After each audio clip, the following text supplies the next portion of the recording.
Hello friends. Okay. In last lectures we are discussed about the dispersion of a white light. Okay. So now today we are discussing some of the interesting phenomena which is take place in our day-to-day life because of a reflection and dispersion of a light. हमारे life में कुछ ऐसी चीजें हो रही है, ऐसी घटनाएं हो रही है जिसको हम डे टू डे में ऑब्जर्व करते हैं, जिसके पीछे कहीं ना कहीं रिफ्लेक्शन है और डिस्पर्जन ऑफ लाइट है, उनके प्रिंसिपल कनेक्ट है, जिसकी वजह से हमें ऐसा देखने को मिल रहा है. ठीक है, तो will try to understand some of the things which is related with our life. Okay, so one of the thing is a rainbow.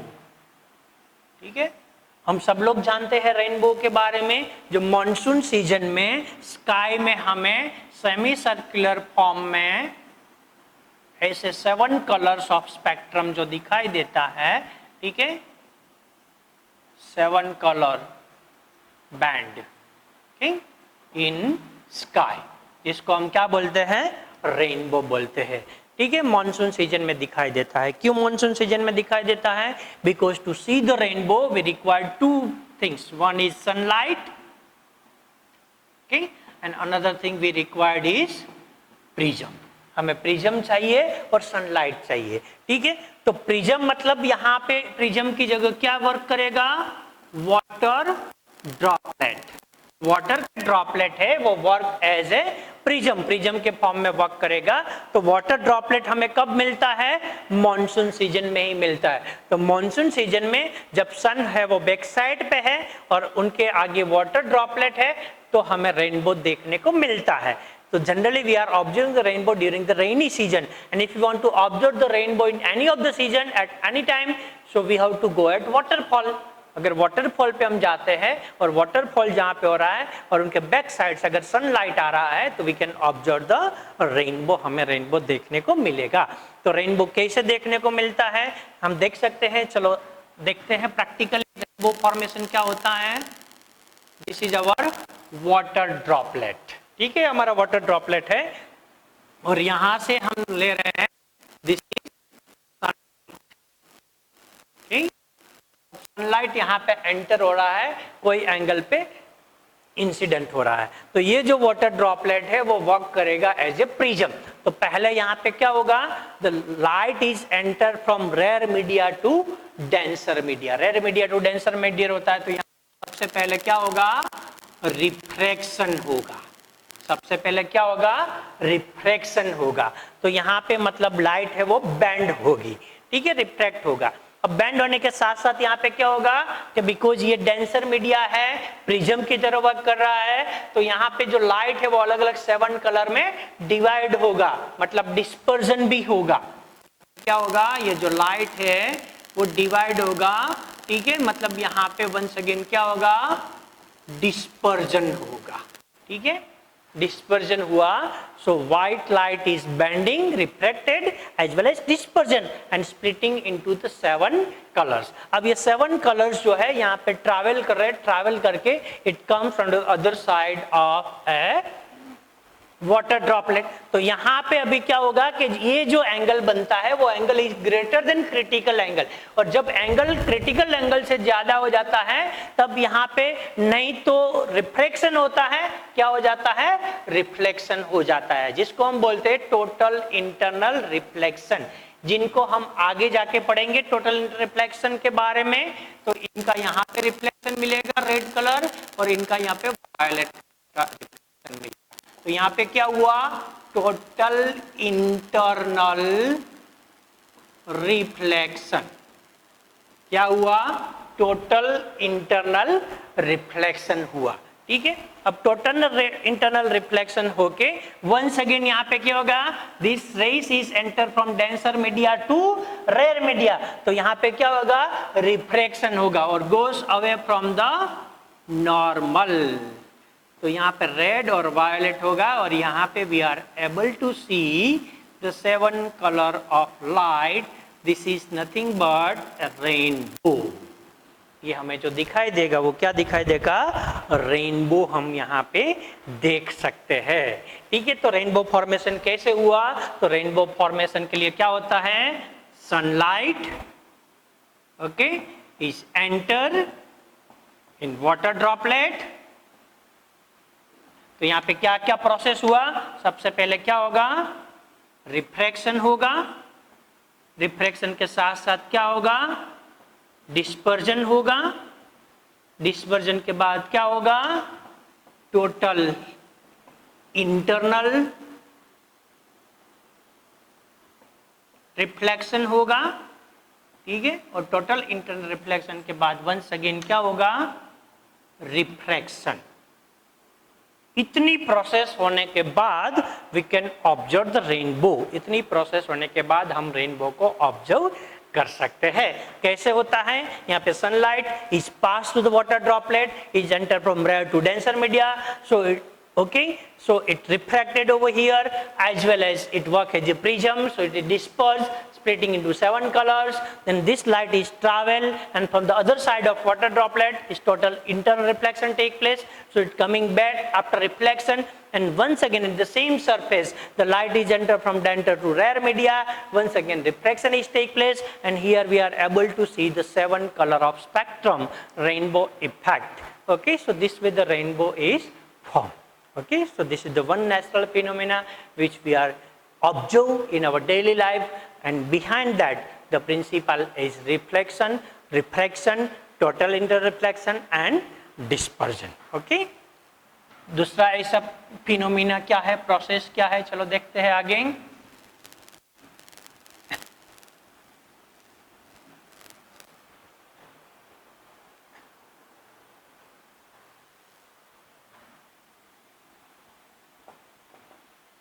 Scattering of light, okay? Scattering of light, तो scattering of light क्या है, जब light कहीं पे भी पास हो रहा है, एयर से पास हो रहा है, तो एयर के अंदर है वो एयर मॉलिक्यूल्स होते हैं, वाटर ड्रॉपलेट होता है, डस्ट होता है, ऐसे कई सारे पार्टिकल्स है, जैसे गैसियस पार्टिकल्स होता है जिसके साथ वो स्ट्राइक होता है। तो स्ट्राइक होता है तो कोई भी पार्टिकल्स क्या करते हैं, पहले जो लाइट है उनको एब्सॉर्ब करते हैं और एब्सॉर्ब करने के बाद कुछ कलर्स के लाइट है उनको री एमिट करते हैं सभी डायरेक्शन के, जिसको हम बोलते हैं स्कैटरिंग ऑफ ए लाइट। तो क्या होता है, ऐसे होता है, this is white light. Okay, अब व्हाइट लाइट है वो कोई पार्टिकल के साथ जब स्ट्राइक होता है, ठीक है,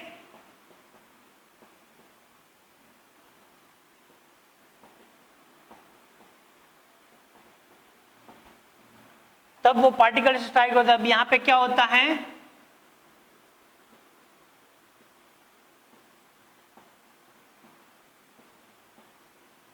okay? यहां पे जो व्हाइट लाइट होता है वो पहले क्या होता है, एब्सॉर्ब हो जाता है। एब्सॉर्ब होने के बाद क्या होता है, री radiating,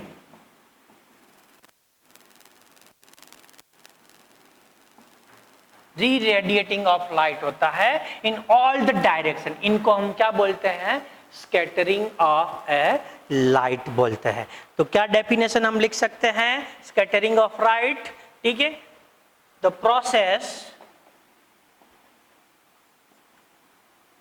of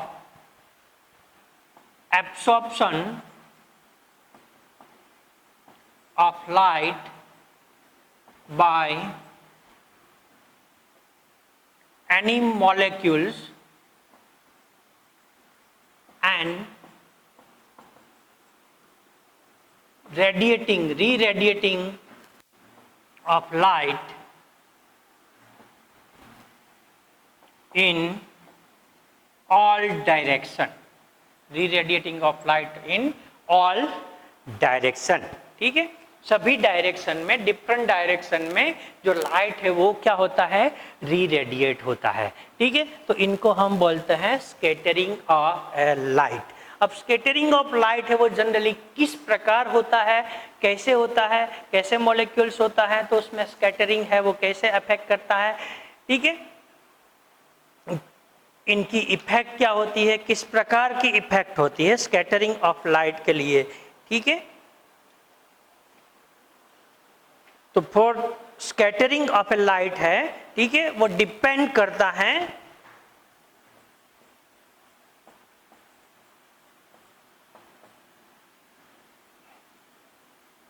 wavelength, okay, inversely proportional to wavelength.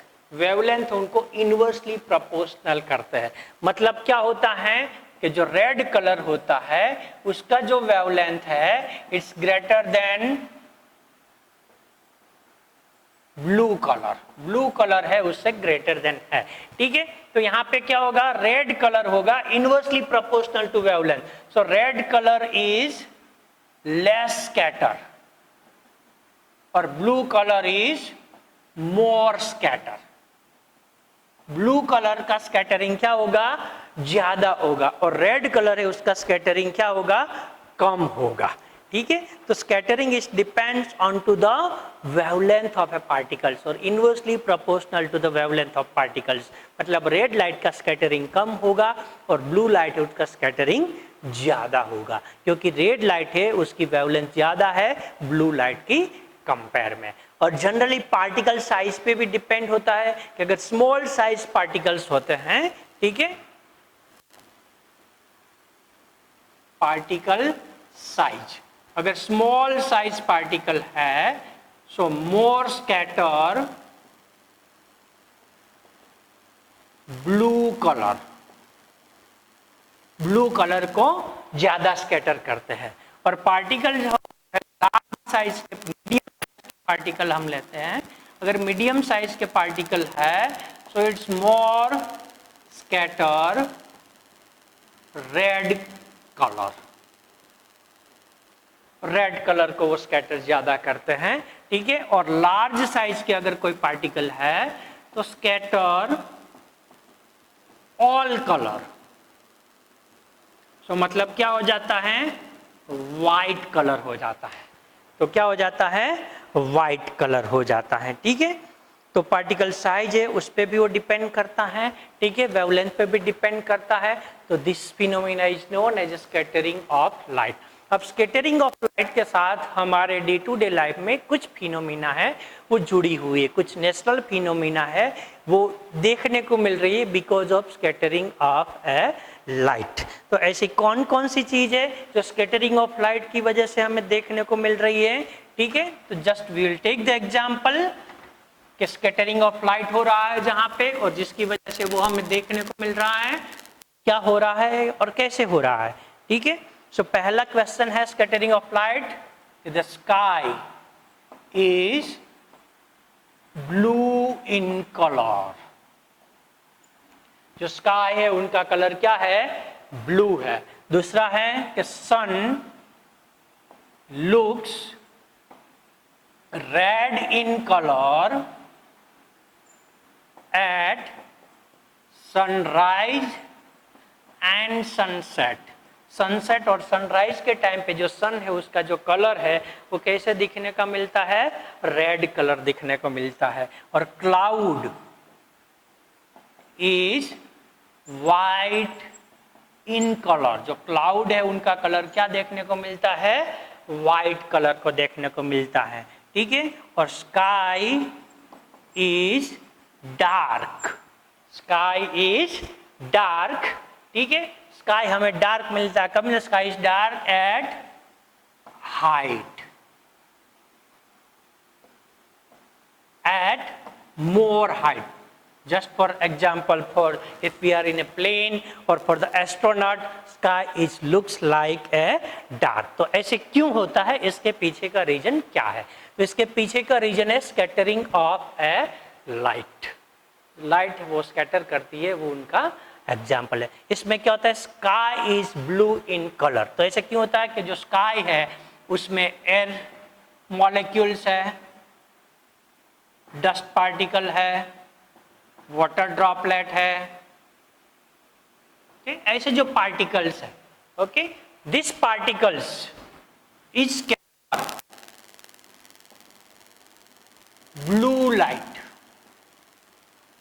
क्या होता है, जब वाई लाइट पार्टिकल्स के साथ स्ट्राइक होता है तो पहले वो लाइट को एब्सॉर्ब करते हैं, फिर ब्लू कलर का लाइट है उनको वो क्या करते हैं, स्कैटर करते हैं। That's why if you look the sky तो it looks like a blue in colour, इसलिए जो स्काई है वो हमें ब्लू कलर का देखने को मिलता है।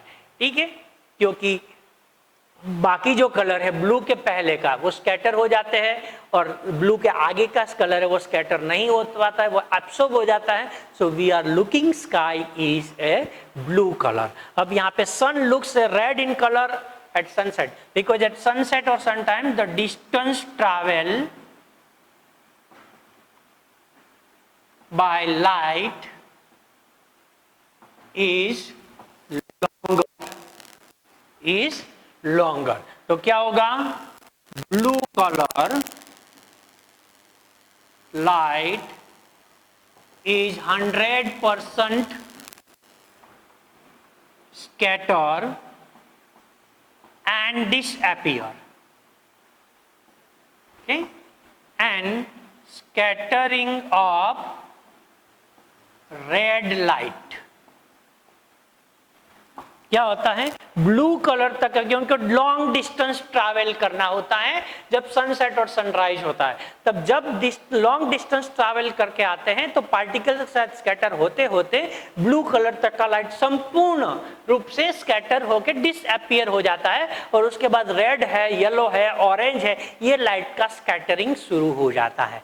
ठीक है, सो यहाँ पे जो स्कैटर हो रहा है वो कौन सा लाइट हो रहा है, रेड लाइट स्कैटर हो रहा है, ऑरेंज लाइट स्कैटर हो रहा है, येलो लाइट स्कैटर हो रहा है। तो we are able to see the mixing of all these colours and we are look the sun is like a red orange colour at the sunset and sunrise time. ठीक है, third question है cloud is white in colour. तो cloud है वो क्या है, large size particle है। क्लाउड के अंदर जो पार्टिकल्स होता है उनकी साइज क्या होती है, लार्ज साइज है। लार्ज साइज है तो scatter all colour in different direction. ठीक है, so it look a white colour.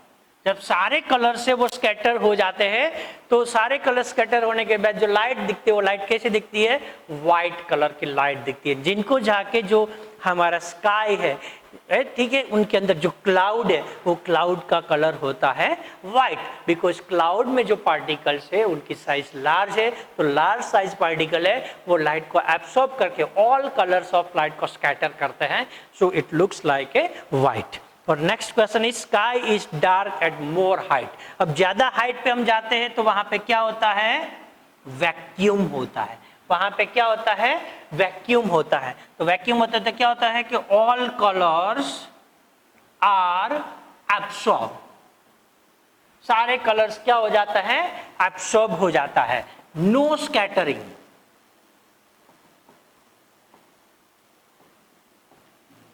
Scattering of light नहीं होता है, इसीलिए ये जो हमें दिखता है वो क्या दिखता है, डार्क ब्लैक टाइप का दिखता है। डार्क कलर हमें स्काई का देखने को मिलता है।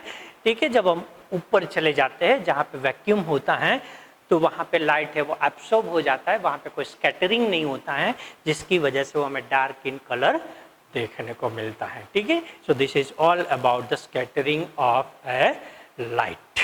ठीक है, स्कैटरिंग ऑफ लाइट के जुड़ी हुई कुछ फिनोमेना और स्कैटरिंग ऑफ लाइट क्या है।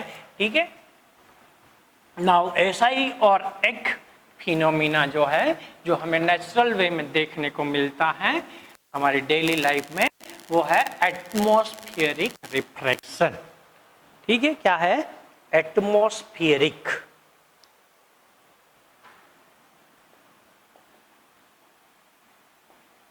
Atmospheric refraction.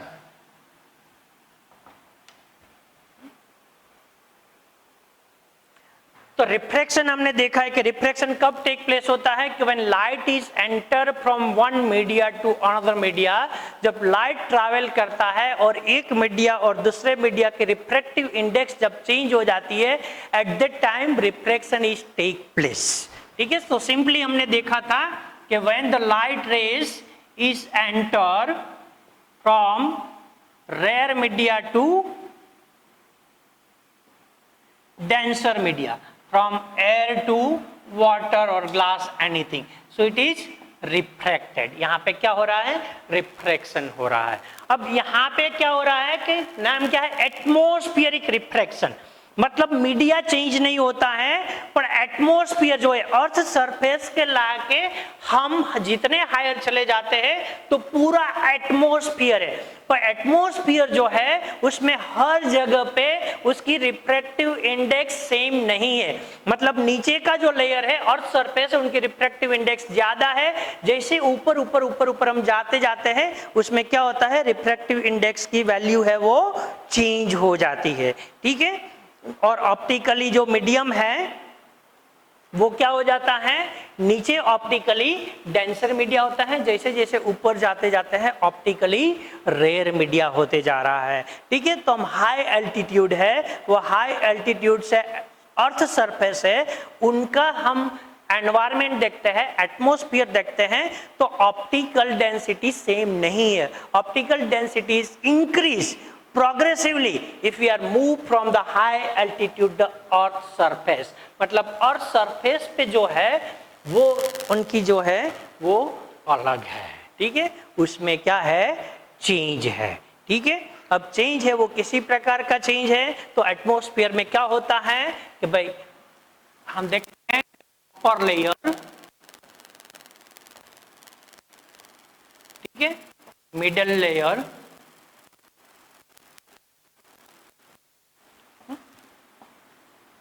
और lower layer. This is our earth surface. Earth surface. तो ये जो है ये मीडिया है वो डेंसर मीडिया है. और जैसे जैसे हम ऊपर जाते हैं ये डेंसिटी वीक होती जाती है और ऊपर जो मीडिया है वो क्या है? रेयर मीडिया है. ठीक है. ऑप्टिकली रेयर मीडिया है. मतलब एक ही एटमॉस्फेयर पे, एक ही एटमॉस्फेयर में भी क्या है? चेंज है. एक ही एटमॉस्फेयर में भी क्या है? चेंज है. तो because change in A refractive index, change in optical density in atmosphere, when the light is travel, it is refracted, and this refraction is known as atmospheric refraction. ये refraction को हम क्या बोलते हैं? atmospheric refraction बोलते हैं. तो कैसे होता है atmospheric refraction? चलो देखते हैं कि कोई भी एक लाइट रेस है वो क्या हो रहा है? It enters from sun to earth surface. अब सन से कहाँ आ रहा है? अर्थ सरफेस पे आ रहा है. तो यहाँ पे हम नॉर्मल ड्रॉ करते हैं. यहाँ पे ऑप्टिकली रेयर मीडिया है, डेंसर मीडिया है, तो क्या होगा? It is bends towards the normal. Okay. Once again यहाँ पे हम नॉर्मल ड्रॉ करते हैं. ये रेस यहाँ पे आ रहा है, optically rare medium, optically denser medium. So once again it is bends towards the normal. तो जो भी रेस हमें मिल रहा है वो रेस क्या हो रहा है? ऐसे बैंड होके हमारे तक पहुंच रहा है. क्या हो रहा है? ऐसे बैंड होके हमारे तक पहुंच रहा है. रिवर्स हम कंसीडर करें कि यहां पे कोई रेस अब जा रहा है. ठीक है. तो यहां पे क्या होगा? ये रेस जो है यहां पे आ रहा है, यहां पे हम नॉर्मल ड्रॉ करते हैं. तो यहां पे क्या होगा? रिफ्रैक्शन होगा. It is bends toward the normal. फिर हमने ड्रॉ किया, it is bends toward the normal. मतलब क्या हुआ? ऐसे जो रेस वो बैंड हो रहा है. ठीक है. So this process, this phenomena is known as atmospheric refraction. इसको हम बोलते हैं एटमॉस्फेरिक रिफ्रैक्शन.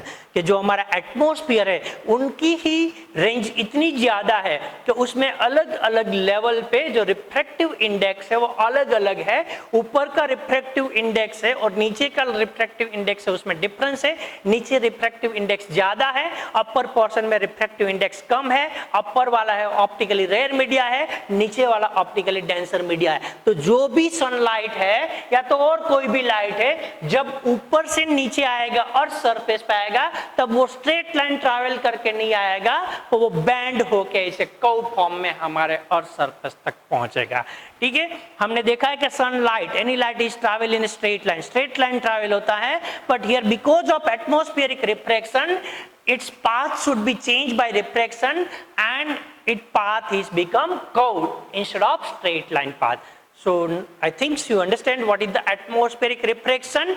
और अब देखते हैं कि एटमॉस्फेरिक रिफ्रैक्शन है उससे क्या क्या फिनोमेना हमारी डे टू डे लाइफ में हमें देखने को मिलता है। ठीक है, कि जहां पे एटमॉस्फेरिक रिफ्रैक्शन हो रहा है। ठीक है, तो एक चीज है sun can see before 2 minutes during sunrise and sunset।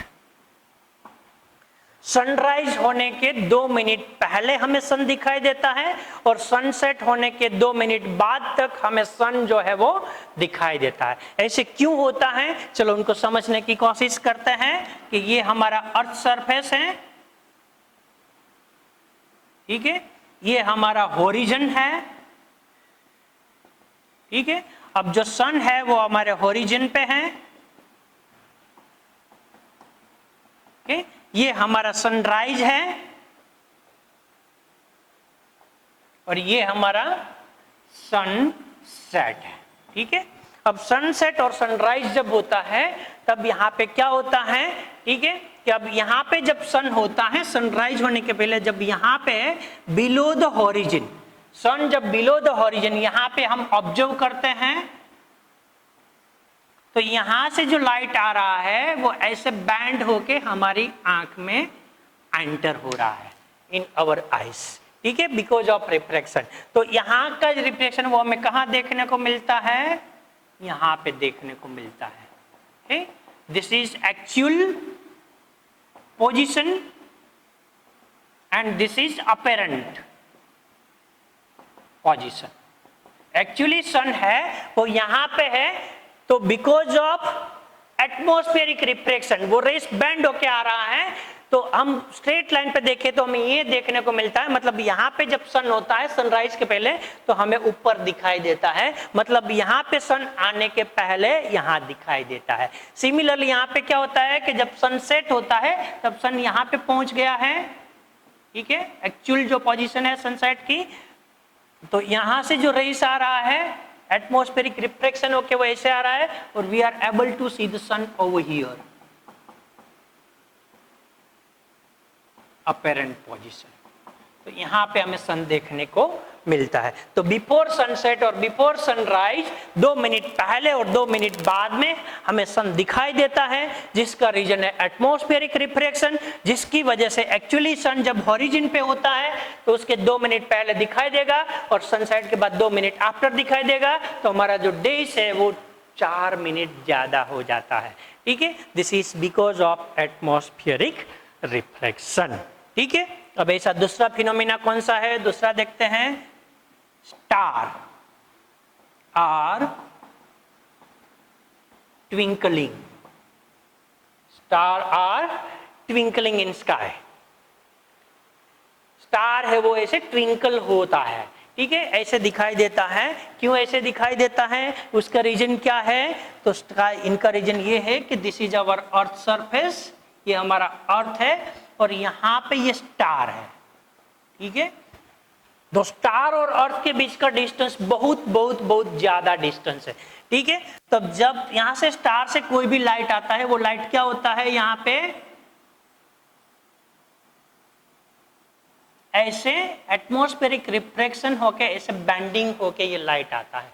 ठीक है, और जब हमारी आईज यहां से ऑब्जर्व करती है तो we are able to see the star over here, यहां पे स्टार दिखाई देता है। ठीक है, मतलब एक्चुअल जहां पे स्टार है उनकी जगह कहां दिखाई देता है, अलग जगह पे दिखाई देता है। तो कंटिन्यूअसली जो स्टार में से जो रेस आ रहा है हमारी आईज के अंदर, उनका पाथ कंटिन्यूअसली चेंज हो रहा है और एटमॉस्फेरिक रिफ्रैक्शन भी कंटिन्यूअसली चेंज हो रहा है।